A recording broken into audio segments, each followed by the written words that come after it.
Jak budete sjíždět, vám předvede instruktor Brťka. Cože, jak se jmenuje Brťka? Necháme to na Vláďu, pane profesore.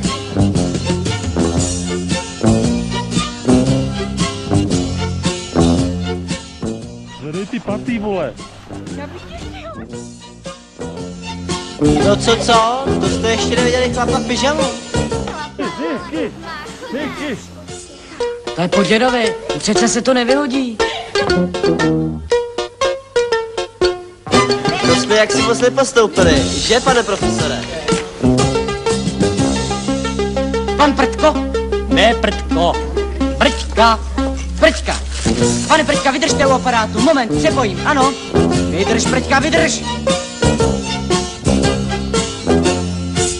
No tak ukažte. Já se toho vašeho mlíka taky rád napiju. Po vepřovým je žízeň.